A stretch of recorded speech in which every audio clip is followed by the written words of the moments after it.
ശക്തമാകാൻ പോവാണ്. എങ്ങനെയുണ്ട് തൃശ്ശൂരിന്റെ കാര്യം? മറ്റേ വളരെ നല്ല പ്രതികരണമാണ് എല്ലാ വിഭാഗം ജനങ്ങളുടെ ഇടയിൽ നിന്ന്. ഇവിടെ ചില ചാനലുകളൊക്കെ ചില സർവേ എന്ന് പറഞ്ഞിറങ്ങിയിട്ടുണ്ട്. അതൊക്കെ മാനിപ്പുലേറ്റഡ് ആണ്. അവർ കഴിഞ്ഞ തവണ വടകരയിൽ ജയരാജൻ വിജയിക്കുമെന്ന് പറഞ്ഞവർ അങ്ങനെ ചില ഗിമിക്കുകൾ കാണിക്കുന്നുണ്ട്. അതുകൊണ്ടൊന്നും UDF പ്രവർത്തകരുടെ മനോവീര്യം തകരില്ല. തൃശ്ശൂർ ഉൾപ്പെടെ 20-20 UDF തവണ. അത് അക്കാര്യത്തിൽ യാതൊരു സംശയവുമില്ല.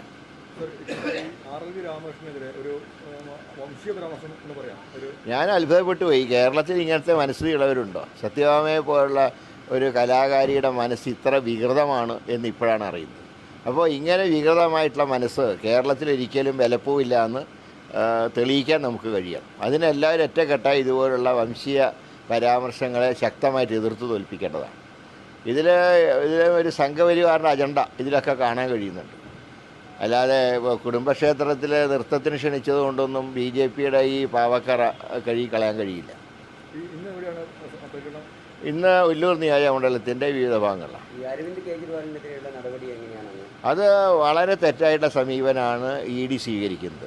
ഒരു പെരുമാറ്റച്ചട്ടം നിലനിൽക്കെ തെരഞ്ഞെടുപ്പിലേക്ക് നീങ്ങുന്ന നേരത്താണ് ഇങ്ങനെ ഒരു അറസ്റ്റ്. ഇത് രാഷ്ട്രീയ പ്രേരിതം തന്നെയാണ്. അക്കാര്യത്തിൽ ഒരു സംശയമില്ല. ഇന്നലെ കോഴിക്കോട് മുഖ്യമന്ത്രി അടക്കം പങ്കെടുത്ത ഒരു പരിപാടി, അതായത് പൗരത്വ ബില്ലുമായി ബന്ധപ്പെട്ട കാര്യങ്ങളിലൊക്കെ മുഖ്യമന്ത്രി കോൺഗ്രസിനെയാണ് ആഞ്ഞടിക്കുന്നത്, പ്രധാനമന്ത്രിക്കെതിരെ മൗനം. അല്ല, ഞാൻ പറഞ്ഞല്ലോ, കേരളത്തിലെ BJPയുടെ പതിപ്പാണ് പിണറായി എന്ന് പറഞ്ഞതിൻ്റെ അർത്ഥമാണ്.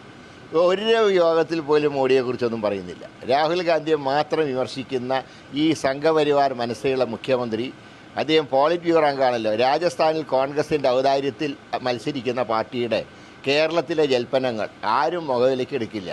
അത്രയ്ക്ക് കോൺഗ്രസ് വിരോധം അദ്ദേഹത്തിനുണ്ടെങ്കിൽ കോൺഗ്രസ് പിന്തുണയോടുകൂടിയുള്ള മത്സരം വേണ്ട എന്ന് പറയാനുള്ള ചങ്കൂറ്റ് അദ്ദേഹം കാണിക്കാം. കോൺഗ്രസിൻ്റെ ഔദാര്യത്തിലാണ് രാജസ്ഥാനിൽ മത്സരിക്കുന്നത്. അവരാണ് ഇവിടെ വന്ന് പിച്ചും പേയും പറഞ്ഞുകൊണ്ടിരിക്കുന്നത്.